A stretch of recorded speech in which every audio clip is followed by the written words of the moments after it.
첫 번째 만남은 김영주와 한동훈의 만남, 두 번째 만남은 원희룡과 이재명의 만남, 저희가 준비한 세 번째 만남은 임종석과 이낙연의 만남.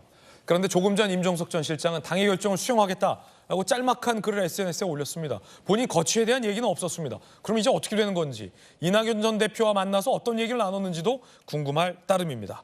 이낙연 대표가 임종석 전 실장을 만나느라 광주 출마 선언까지 연기했습니다. 어제 이낙연 광주 출마 선언 기자회견 취소, 민주 세력의 결집과 확장을 위해 긴급해야 할 일이 생겼다라며 광주 출마까지 미뤘습니다. 이낙연 대표 측, 임종석 전 실장이 원한다면 광주 출마 양보할 수도 있다, 이런 뜻이었다라는 겁니다. 무언가 큰 카드를 갖고 임종석 전 실장을 만난 겁니다. 그런데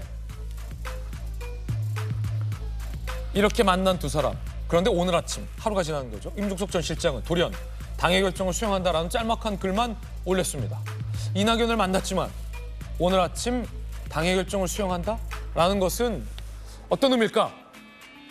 컷오프를 당했지만 친문 의원들과 함께 본인 지역구 유세를 나서면서 일종의 항명을 내비쳤는데 당의 결정을 수용한다라는 것은 어떤 의미일까?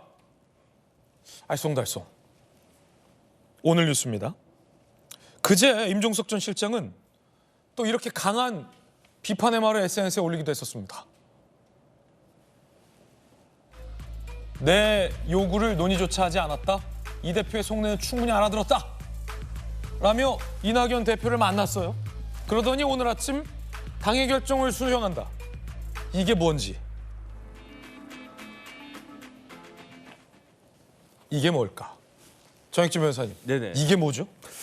글쎄요, 제가 봤을 때 그 임종석 그 전 비서실장이 나름대로 아주 큰 결심을 했었던 것 같아요. 왜냐하면 이 자리에 내가 계속 앉아 있다라고 하면 나의 정치적 생명이 임종될 것 같다, 그런 생각이 딱 들어가지고 뭐 탈당을 하든 뭘 하든 결심을 하지 않았을까 싶은데 지난 밤 사이에 굉장히 많은 일이 있었던 것 같아요. 그렇기 때문에 이낙연 대표가 본인의 그 기자회견까지 연기한 거 아니었겠습니까?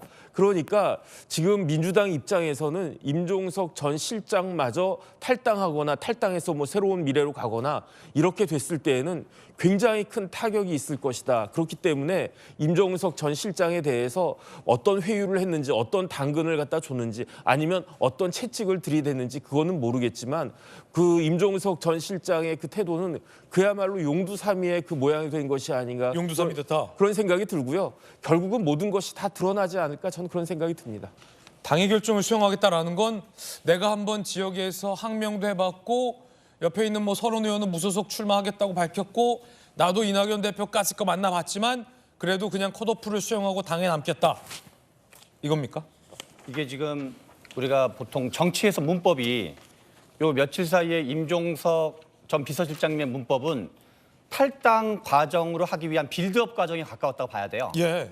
그게 아마 많은 사람들이 그랬고 기자분들도 그랬고 여러 가지 메시지상 그렇게 해석될 수밖에 없었는데 방금 정혁진 변호사님 말씀하신 것처럼 요 밤 사이에 또는 하루 이틀 사이에 뭔가 큰 변화가 있었을 텐데 저의 그냥 어떤 짐작으로는 네네. 저는 문재인 대통령이 관여하지 않으셨을까 이런 생각이 저는 듭니다. 그렇지 않으면 왜냐하면 지금 소장님 말씀하시는 그 드라마틱한 변화가 이거거든요. 그제 SNS, 이 대표의 속내 내가 알아들었다. 그리고 이낙연 만나고 무슨 일이 있었길래 오늘 당의 결정을 수용합니다.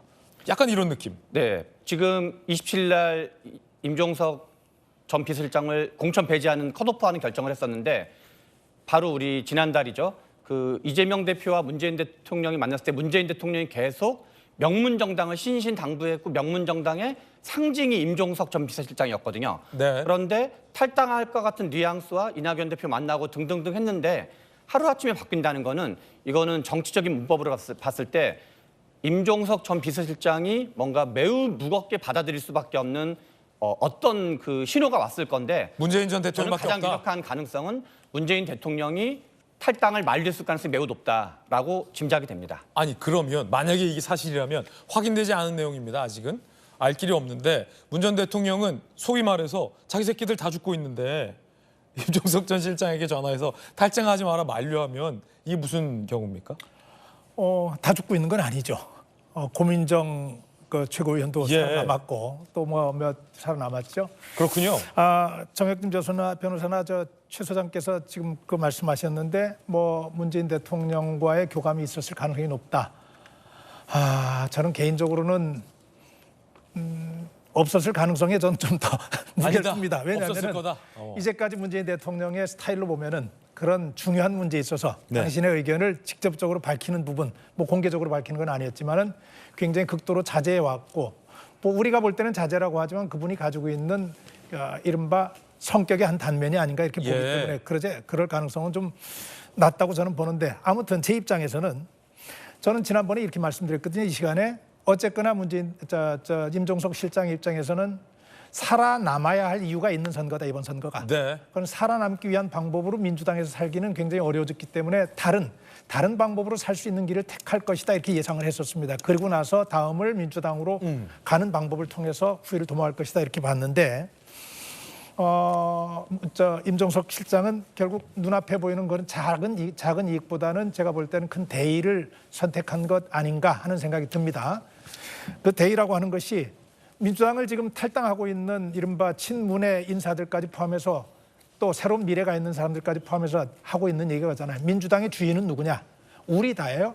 우리가 민주당의 주인인데 우리가 털고 나가면은 이 민주당은 어떻게 될 것이냐는 걱정이 하나 있는 부분에서 임종석 실장도 얼마 전에 탈당을 결행하려고 하는 윤영찬 의원을 그렇게 설득한 걸로 알고 있어요. 민주당에 남아서 해야 할 일이 있다. 그 부분에 대한 어떤 일종의 책임감이 하나 있었을 것이고, 두 번째로 제가 가능성을 얘기했던 조국 신당에서 지금 뭐 대표가 지금 됐죠. 조국 대표가 임종석을 받아들이는 거는 민주당과 결정적으로 원수가 되는 일이다. 네. 그러니까 그런 일은 하기가 어려울 것이다라고 입장을 밝혀버렸어요. 예. 차단이 됐고, 또 하나는 적어도 임종석 실장의 입장에서 또 같이 뜻을 나누고 있는 사람들의 입장에서 이번 선거는 민주당이 명백하게 패배할 것으로 예상을 하는 하나의 반증이 아닌가 싶습니다. 선거 뒤에 일어날 책임론, 거기서 이재명 대표가 자리를 물러나거나 흔들리게 되는 상황에서 그때 그런 상황 속에서 지금 이른바 임종석 실장을 중심으로 한 네. 친문 세력이 당을 다시 한번 자기들의 주도권을 가지고 가겠다고 하는 그런 깊은 뜻이 같이 담겨 있는 것 아닌가, 그런 생각을 좀 해봅니다. 그렇군요.